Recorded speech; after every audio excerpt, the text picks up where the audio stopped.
नमस्कार साथियों, स्वागत है आपका बैंकर साथी चैनल में। साथियों, सितंबर महीने में भारत सरकार के द्वारा भारतीय संसद से कुछ कृषि कानून पारित कराए गए हैं और सरकार का ये कहना है कि ये किसानों के हित में है। भारतीय कृषि की दशा और दिशा इनसे बदल जाएगी, किसानों को काफ़ी लाभ होगा, उनकी आमदनी बढ़ेगी और बीच में से बिचौलियों को हटा दिया जाएगा। लेकिन जैसे ही ये बिल पारित किए गए, संसद से पारित हुए, इनका काफ़ी विरोध शुरू हो गया।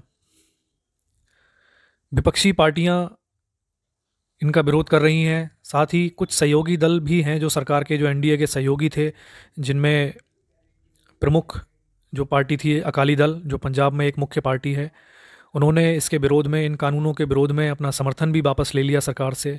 उनकी जो मंत्री थी श्रीमती हरसिमरत कौर बादल, उन्होंने त्यागपत्र दे दिया मंत्रिमंडल से। तो सरकार के सहयोगी भी कुछ एक इसका विरोध कर रहे हैं और किसान भी इसका विरोध कर रहे हैं। सबसे पहले शुरुआत हुई पंजाब से, फिर हरियाणा और पश्चिमी उत्तर प्रदेश, और अब हालात ये हैं कि देश में अलग अलग जगह पर विरोध प्रदर्शन चल रहा है। धरना प्रदर्शन काफ़ी दिनों से जारी है। किसान जगह जगह पर धरने पर बैठे हैं, प्रोटेस्ट कर रहे हैं। और सबसे ज़्यादा जो प्रोटेस्ट हो रहा है वो दिल्ली की जो सीमाएं हैं, पंजाब दिल्ली की, हरियाणा दिल्ली की जो बॉर्डर्स हैं, वहाँ पर सबसे ज़्यादा विरोध प्रदर्शन हो रहा है। इस सर्दी के मौसम में ठिठुरती हुई जो रातें हैं, इनमें भी हमारे किसान जो हैं, अन्नदाता जो हैं, वो डटे हुए हैं, बैठे हैं। तो साथियों, इस वीडियो में हम जानने की कोशिश करेंगे कि ऐसा क्यों है कि जो किसान हैं वो इतना विरोध कर रहे हैं, इन कानूनों का विरोध आखिर क्यों हो रहा है। जब सरकार ये कह रही है कि ये किसानों के पक्ष में है, तो फिर किसानों को किस बात का डर है? इन कानूनों में ऐसे क्या प्रावधान हैं जिनकी वजह से किसान इतना डरे हुए हैं कि वो मजबूर हैं विरोध प्रदर्शन करने के लिए? या फिर क्या ये विरोध प्रदर्शन राजनीतिक है, या किसी पार्टी के द्वारा, राजनीतिक दलों के द्वारा किसानों को भड़काया जा रहा है, या उन्हें गुमराह किया जा रहा है? तो साथियों, सब कुछ जानने की कोशिश करेंगे इस वीडियो में।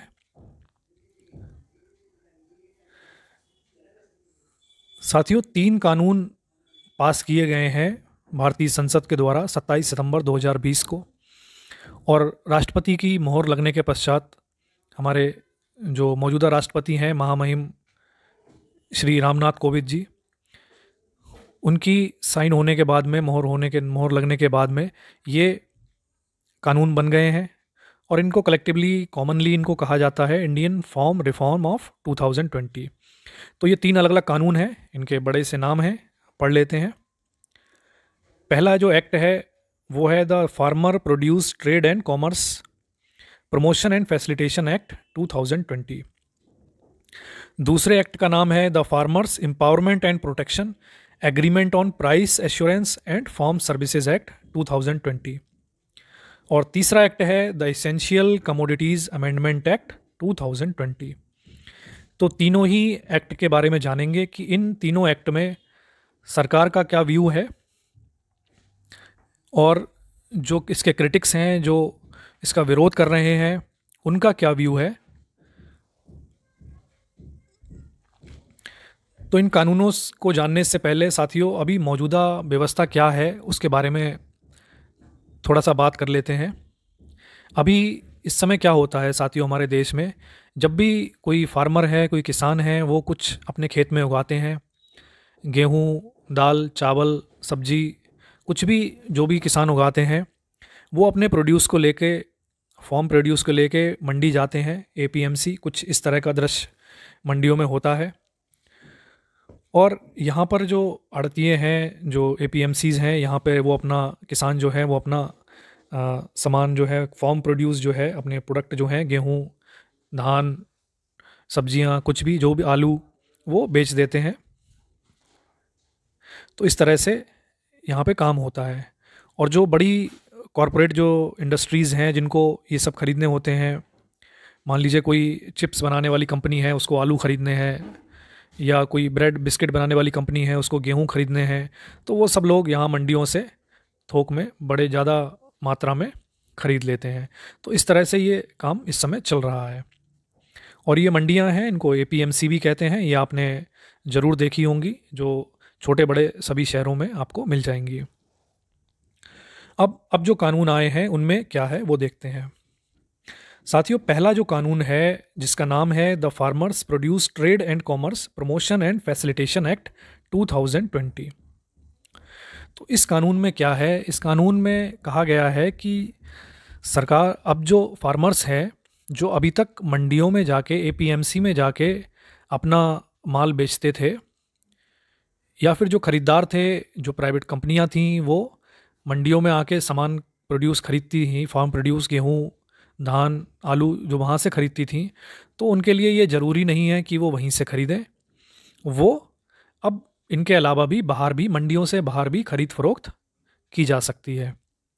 तो ये तो अच्छी बात है, और सरकार ये कह रही है कि इससे किसानों को फ़ायदा होगा कि वो अपना माल जो है कहीं भी बेच सकते हैं, और बैरियर फ्री इंट्रा और इंटर स्टेट ट्रेड उनको मिलेगा कि वो कहीं भी ले जाके अपने प्रदेश में या दूसरे प्रदेशों में भी अपना सामान बेच सकते हैं। तो ये है, और इससे कंपटीशन भी बढ़ेगा, काफ़ी ख़रीदार होंगे। तो जब कंपटीशन बढ़ेगा, कई सारी कंपनियां ख़रीदने आएंगी, तो फार्मर्स को फ़ायदा होगा, उनको अच्छे रेट मिलेंगे। तो अगर सब कुछ अच्छा है तो फिर इसका विरोध क्यों हो रहा है? तो लेकिन साथियों, ये सब कुछ इतना आसान नहीं है। जो इसके क्रिटिक्स हैं उनका कहना है कि अगर ये मंडियां ख़त्म कर दी जाएंगी, यानी कि मिडिल मैन आड़तिए जो हैं उनको ख़त्म कर दिया जाएगा, या फिर अगर बाहर प्राइवेट मंडियां जो हैं वो अलाउ कर दी जाएंगी, यानी कि मंडियों के बाहर भी ख़रीद फ़रोख्त अगर होने लगेगी, तो फिर मंडियों में कोई क्यों जाएगा? क्योंकि मंडियों में साथियों टैक्स लगता है। मंडियों में एक टैक्स लगता है जो कि स्टेट गवर्नमेंट को जाता है। लेकिन ये जो मंडियां लगेंगी, जो प्राइवेट मंडियां जिन्हें कहा जा रहा है, यानी कि बाहर जो खरीद फरोख्त होगी मंडियों के बाहर, वहाँ पर कोई भी टैक्स नहीं लगेगा। तो जाहिर सी बात है, जहाँ पर टैक्स नहीं लगेगा वहाँ पर खरीद फरोख्त ज़्यादा होगी, और जब खरीद फरोख्त मंडियों के बाहर ज़्यादा होगी तो मंडियों का अस्तित्व नहीं रहेगा। ये सबसे बड़ा डर है। और जब एक बार मंडियां ख़त्म हो गई, मंडियां अगर ख़त्म हो गई, एपीएमसी ख़त्म हो गई, तो फिर जो प्राइवेट प्लेयर्स हैं वो ख़रीदेंगे, और गवर्नमेंट उन पर टैक्स भी नहीं लगा रही है, तो वो किस रेट में ख़रीदेंगे इसका कोई हिसाब नहीं है। हो सकता है कभी महंगा ख़रीदें, लेकिन हो सकता है कभी वो सस्ता ख़रीदें, तो उस किसान को सस्ते में ही बेचना पड़ेगा। वहाँ पर एमएसपी जैसा कुछ भी नहीं है, कोई रेगुलेशन नहीं है, सरकार कोई इंटरफेयर नहीं करेगी कि वो किस रेट में खरीद फरोख्त हो रही है। तो ये सबसे बड़ा डर है। दूसरा जो सरकार का कहना है, जो इसमें प्रावधान है कि इस कानून को के आने के बाद में जो किसान हैं वो अपना प्रोड्यूस कहीं भी ले जाके बेच सकते हैं, किसी भी शहर में या आउटसाइड अपने स्टेट की बाउंड्री के बाहर भी, यानी कि कोई पंजाब का किसान है तो वो चाहे तो कर्नाटक जाके भी बेच सकता है। लेकिन साथियों, आप खुद ही सोचो, क्या ये प्रैक्टिकली पॉसिबल है? क्या किसानों के पास इतनी सुविधाएं हैं? जबकि हमारे देश में जो अधिकतर किसान हैं वो छोटे और मध्यम तबके के हैं। क्या उनके पास इतने संसाधन हैं, या उनकी प्रोड्यूस इतनी है? मान लीजिए किसी का कुल धान गेहूँ जो उगाता है वही 1 टन 2 टन है, तो क्या वो उतने सामान को लेके, और ट्रांसपोर्ट कॉस्ट जो उस पर पड़ेगी वो लेके दूसरे राज्य में जाके बेचने जाएगा? तो साथियों, ये प्रैक्टिकल मुश्किलें हैं इसमें, जो शायद इसलिए ये कोई ख़ास काम का फार्मर्स के लिए नहीं है। और अभी भी साथियों, सारे किसान जो हैं वो मंडी नहीं जाते हैं। अभी की व्यवस्था में भी जो छोटे किसान हैं जिनके पास कम प्रोड्यूस होती है, कम ज़मीन है, और कुछ क्विंटल ही जिनकी फसल होती है, तो वो जनरली अपने घर से ही, या छोटे व्यापारी जो होते हैं उनको फसल बेच देते हैं, और कम दाम में ही बेच देते हैं, क्योंकि उनके पास संसाधन नहीं है कि वो लेके कहीं जाएं इस फसल को। तो ये है बैरियर फ्री ट्रेड वाला जो पॉइंट है, वो बहुत ज़्यादा काम का, मेजॉरिटी ऑफ जो फार्मर्स हैं उनके काम का नहीं लगता। तीसरा, सरकार कह रही है कि इसमें कंपटीशन बढ़ेगा और कई सारी कंपनियां ख़रीदने आएंगी, धान चावल गेहूं ख़रीदेंगी, तो उससे किसानों को फ़ायदा होगा। लेकिन साथियों, ये दो धारी तलवार है। हो सकता है किसानों को डर है कि ऐसा ना हो कि कभी पहले हो सकता है एक दो बार वो महंगा खरीदें, लेकिन उसके बाद में कभी ऐसा भी हो सकता है कि उनको कम ज़रूरत हो तो वो एकदम उसके रेट जो हैं वो काफ़ी कम कर दें। तो ये पूरा तरह से मार्केट डिपेंडेंट हो जाएगा, किसानों को किसी तरह के प्राइस की गारंटी एश्योरेंस नहीं रह जाएगी। तो ये तो था साथियों पहला एक्ट। अब दूसरे एक्ट की बात करते हैं। दूसरे एक्ट में क्या है? दूसरे एक्ट का नाम है साथियों farmers empowerment and protection agreement on price assurance and farm service act 2020। इस एक्ट में साथियों बेसिकली क्या है, कॉन्ट्रैक्ट फार्मिंग की बात की गई है। कॉन्ट्रैक्ट फार्मिंग क्या होती है उसको एक शॉर्ट में मैं आपको बता देता हूँ। कॉन्ट्रैक्ट फार्मिंग में होता है कि कोई बड़ा कॉरपोरेट है जिसकी एग्रो बेस्ड कोई इंडस्ट्री है, वो आती है और पूरे बड़े एरिया का जो प्रोड्यूस है वो ख़रीद लेती है। फार्मर्स से पहले ही एग्रीमेंट कर लेती है कि आप ये फसल उगाइए और इसको हम इतने रेट पर ख़रीदेंगे। एक एग्ज़ाम्पल लेते हैं, कोई चिप्स बनाने वाली कंपनी है, मान लीजिए लेज़ हो गई, या कोई और कंपनी का एग्ज़ाम्पल ले सकते हैं।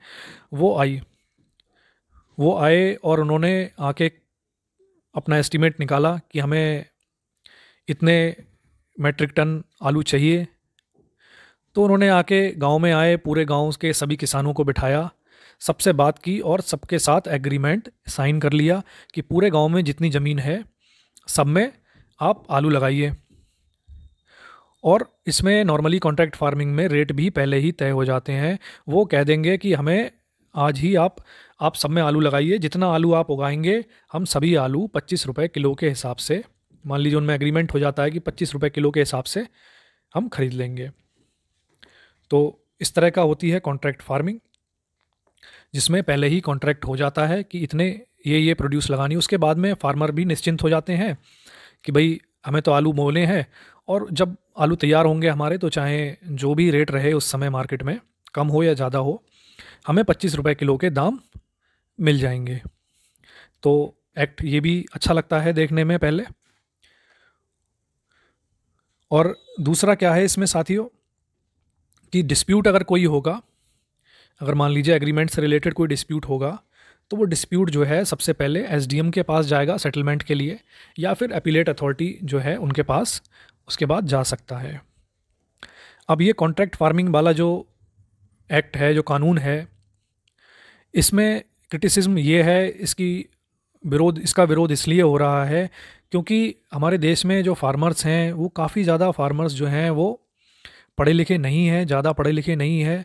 और जो ज़्यादा पढ़े लिखे भी हैं कई बार वो भी, क्योंकि जो नियम और शर्तें होती हैं हर जगह, कंडीशन अप्लाई जो होती है, जो कानून होंगे, जो कॉन्ट्रैक्ट होंगे, उनकी जानकारी, उनमें क्या क्या प्रावधान है, तो वो किसान इसलिए डर रहे हैं कहीं ऐसा ना हो जब वो कॉन्ट्रैक्ट करें इतनी बड़ी कंपनी से, तो कोई कॉन्ट्रैक्ट में कोई ऐसे प्रावधान डाल दिए जाएं जो कि उनके फेवर के ना हो, और कहीं गलती से या जानबूझकर कोई ऐसा काम उनसे हो जाए जिससे कि वो कॉन्ट्रैक्ट का वायलेशन हो और उनका कहीं शोषण ये कंपनियां ना करें। जैसे कि एक एग्ज़ाम्पल भी है साथियों, कुछ दिनों पहले अगर आपको सुना हो आपने, तो एक पेप्सिको कंपनी है, पेप्सिको कंपनी ने कुछ किसानों पर केस कर दिया था क्योंकि उन्होंने जो कॉन्ट्रैक्ट उनके बीच में हुआ था, तो उस कॉन्ट्रैक्ट का वायलेशन किसानों के द्वारा किया गया था, ऐसा पेप्सिको कंपनी ने इल्ज़ाम लगाया था। तो कुछ कॉन्ट्रैक्ट के वायलेशन वहाँ डिस्प्यूट कुछ उनमें हुआ था, उसके बेसिस पे जो कंपनी थी उसने उन पर केस कर दिया था किसानों पर। तो इस तरह के वाक़यात हुए हैं दुनिया में, कई सारे एग्जांपल हैं ऐसे। तो फार्मर्स इसीलिए डरे हुए हैं कि जो इतनी बड़ी कंपनी है वो अगर कॉन्ट्रैक्ट करेगी तो क्या फार्मर उनके कॉन्ट्रैक्ट की नियमों शर्तों को समझ पाएंगे, क्या वो उनसे कॉन्ट्रैक्ट कर पाएंगे। और कॉन्ट्रैक्ट अगर करेंगे, मान लीजिए उसके बाद में अगर कंपनी ने वादा कर दिया कि हम 25 रुपये किलो आलू खरीदेंगे, उसके बाद में भी अगर वो नहीं खरीदते हैं या वो कम रेट पे कहेंगे कि अगर ये आपकी जो आलू जो उगाया है आपने, ये अच्छी क्वालिटी का नहीं है, इसमें ये कमियां हैं, इसमें बेहतर नहीं है, इसको हम 25 पे नहीं खरीद पाएंगे, हम तो 15 पे ही खरीदेंगे, 15 के रेट से ही खरीदेंगे। तो उस केस में किसान क्या करेगा? अब किसान के पास ऑप्शन है कि वो एसडीएम के पास शिकायत लेके जाएगा या अपीलेट अथॉरिटी में जाएगा। तो जो इतनी बड़ी कंपनी है, क्या वो एसडीएम पर भी दबाव नहीं बना सकते? क्या उनके बड़े बड़े जो लॉयर्स खड़े होंगे कंपनी की तरफ से, जो अपनी बात कहेंगे, तो क्या किसान जो है वो लीगली उनका सामना कर सकता है? तो यही सबसे ज़्यादा जो डर है वो किसानों के अंदर है। और क्योंकि इसमें एक और लिमिटेशन है कि किसानों के पास अधिकार ये नहीं होगा कि वो कोर्ट जाके अपना केस कर सकें। तो कोर्ट जाने का अधिकार इसमें कानून में नहीं होगा, और सरकार भी इसमें बीच में नहीं आएगी। ये मार्केट डिपेंडेंट छोड़ दिया जाएगा, क्योंकि आपस में आप कॉन्ट्रैक्ट करो, कंपनी कॉन्ट्रैक्ट करे किसानों से डायरेक्टली। तो इसमें ये दिक्कतें हैं, इस वजह से किसान जो हैं वो डरे हुए हैं। अब तीसरे एक्ट की बात करते हैं साथियों। तीसरा एक्ट जो है वो इसेंशियल कमोडिटी अमेंडमेंट एक्ट 2020। अब ये एक्ट साथियों नया नहीं है, ये एक्ट पुराना है। अभी भी आपने सुना होगा कई सारी आवश्यक वस्तुएं, जिनको इसको हिंदी में हम कहते हैं आवश्यक वस्तु अधिनियम। यानी कि इसमें होता क्या है साथियों, कई सारी ऐसी आवश्यक वस्तुएं हैं जिनका हम भंडारण नहीं कर सकते, जिनको कालाबाजारी ताकि उनकी ना हो सके, जिनको हम स्टोर करके नहीं रख सकते। लेकिन इसमें एक्ट में संशोधन किया गया है। कुछ एक एग्रीकल्चर प्रोड्यूस जो हैं, जैसे कि दालें, प्याज, आलू, सीरियल्स, अनाज, और जो तेल हैं, तेल के बी, ऑयल सीड्स, इनको क्या है, इनको डीरेगुलेट किया गया, डीरेगुलेशन इनका कर दिया गया है। यानी कि अब इनका स्टोरेज किसी व्यक्ति द्वारा किया जा सकता है कितना भी। यानी कि आप कितना भी आलू खरीद के अपने गोदाम में भर लीजिए, कितना भी प्याज खरीद कर अपने गोदाम में भर लीजिए। अब इसमें सरकार का ये कहना है कि ऐसा करने से जो फार्मर हैं उनको फ़ायदा होगा, वो अपनी जो फसल है उसको रख सकते हैं, और जब उनके प्राइस बेहतर हो, उनकी कीमत अच्छी हो, तब वो उसको बेचें। लेकिन इसका जो विरोध हो रहा है, जो विरोधी हैं, इसके विपक्ष में हैं, वो कहते हैं कि किसान जो है उसके पास क्या इतनी सुविधाएं हैं, क्या उसके पास इतनी स्टोरेज कैपेसिटी है कि वो अपना जो प्रोड्यूस है उसको रख सके, या क्या उसके पास इतने फंड हैं। अगर वो पुरानी फसल को ही अपने पास रखे रहेगा तो फिर वो नई फसल बोने के लिए पैसे कहाँ से लाएगा, और उसके पास रख लेगा, कितनी जगह है उसके पास वो रखे, उसके पास स्टोरेज, गोडाउन, ये सब तो नहीं है। तो इसका जो असली फ़ायदा होगा वो मिलेगा बड़ी कंपनियों को। बड़े जो कॉरपोरेट हैं, जिनके बड़े बड़े गोडाउन हैं, कोल्ड स्टोरेज हैं, तो वो क्या करेंगे, सारी फसल जो है, सारे जो आलू, प्याज, जो गेहूँ, जो भी हैं, जब रेट सस्ते होंगे तो वो सब कुछ खरीद कर अपने गोदामों में भर लेंगे। उसके बाद में उसको महंगे दामों पर रेट बढ़ा, क्योंकि जब सारी चीज़ें वो ख़रीद लेंगे तो मार्केट में शॉर्टेज हो जाएगी और डिमांड क्रिएट होगी, यानी कि रेट उसके हाई होंगे। तो जब उसके रेट हाई हो जाएंगे तब वो उसको बेचेंगे। और सरकार ने इसमें कहा है कि जब अगर रेट बढ़ते भी हैं, अगर रेट बढ़ते भी हैं तब भी सरकार इंटरफेयर नहीं करेगी, जब तक कि दो कैटेगरी में इनको बांटा है।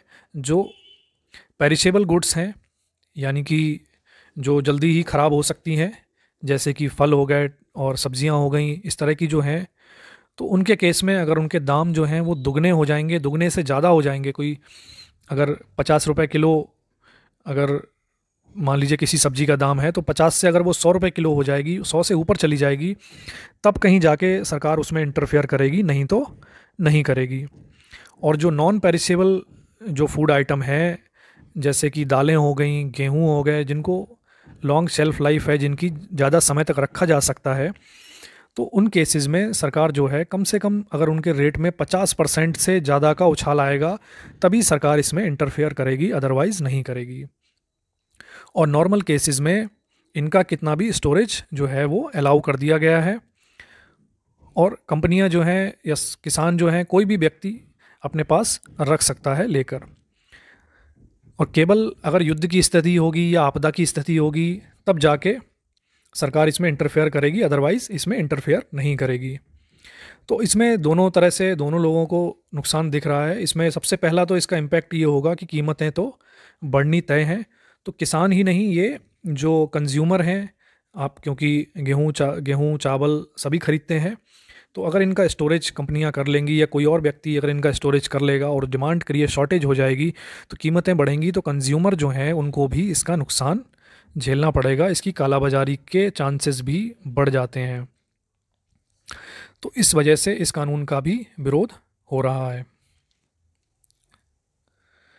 अब फार्मर जो हैं उनके कुछ 5-6 जो मुख्य तौर पर जो उनके डर हैं वो हमने लिखे हैं।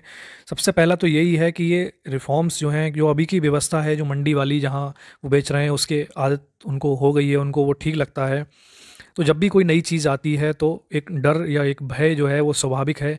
और ये तो इतना बड़ा डर है कि जो भारत की ये जो कानून है, जो भारत की कम से कम 60-70% जो जनता है उसको प्रभावित करने वाले कानून हैं।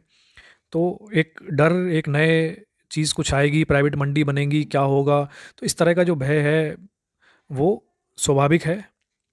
दूसरा जो डर है वो है कि इसमें एमएसपी की गारंटी नहीं रहेगी।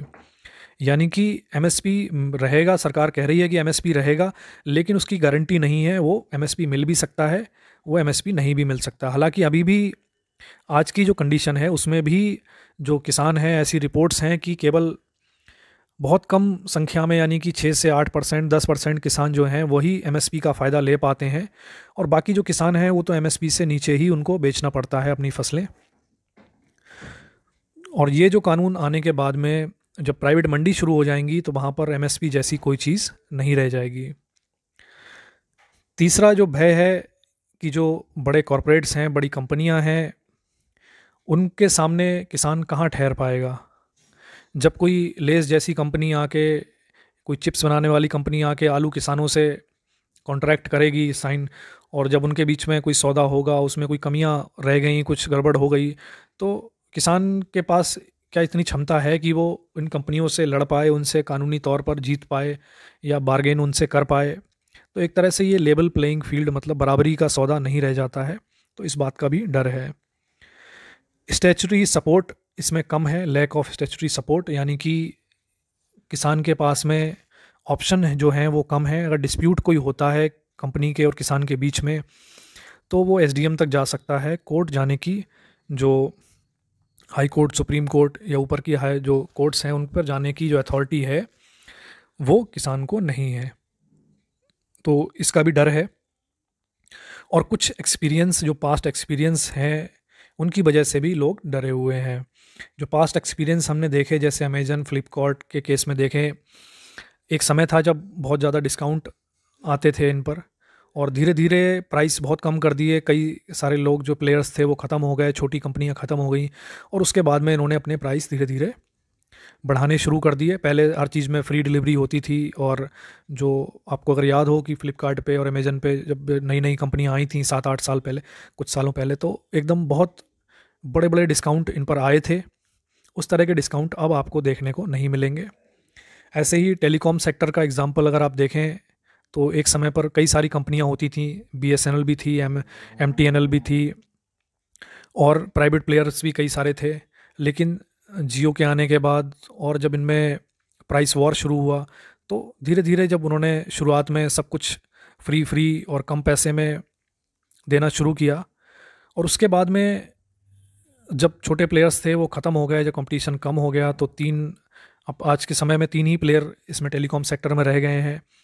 और बीएसएनएल तो जैसे ख़त्म सी हो गई है, उसको कोई ज़्यादा अस्तित्व बचा नहीं है। तो यही डर है कि अगर सब कुछ प्राइवेटाइज इसमें होने लगेगा, यानी कि मंडियां अगर ख़त्म होती हैं, तो हालांकि मंडियों से ऐसा नहीं है किसानों को कोई बहुत ज़्यादा, उससे वो किसानों के हित में है, हालांकि उनमें भी रिफॉर्म्स की ज़रूरत है। लेकिन अगर वो पूरी तरह से ख़त्म हो जाती हैं, जो प्राइवेट हैंड्स में चला जाता है, तो डायरेक्ट जो प्राइवेट्स जो कंपनियां हैं जब वो किसानों से परचेज़ करेंगी तो उसमें किसानों को यही डर है कि उनका शोषण होगा और सरकार उसमें इंटरफेयर नहीं करेगी। ऐसा भी हो सकता है कि एक बार में जो कंपनियां हैं वो बहुत महंगा पहले ख़रीदें, और महंगा ख़रीदने के बाद में रख लें, अगले साल वो कुछ भी ना ख़रीदें या कम ख़रीदें, तो किसान जो है अपनी फसल लेके कहाँ जाएगा। तो ये सारे डर हैं अब जिनकी वजह से ये प्रदर्शन चल रहा है। हालांकि कई दौर की बातचीत अभी हो चुकी है किसान नेताओं की और सरकार के द्वारा, और बातचीत जारी है। और शायद इसमें कोई अच्छा, कोई बीच का रास्ता, कोई समाधान ऐसा निकल जाए जिससे कि सरकार की भी बात रह जाए और किसानों का जो मन में जो भय है वो भी ख़त्म हो जाए, तो वो सबसे बेहतर होगा। आपकी साथियों क्या राय है इन कानूनों के बारे में, वो आप कमेंट सेक्शन में दे सकते हैं। तो साथियों, अगर वीडियो आपको पसंद आया हो तो इसको लाइक करें, साथ ही चैनल को सब्सक्राइब करें और बेल आइकन प्रेस करें ताकि आने वाली वीडियोस की नोटिफिकेशन आपको मिलती रहे।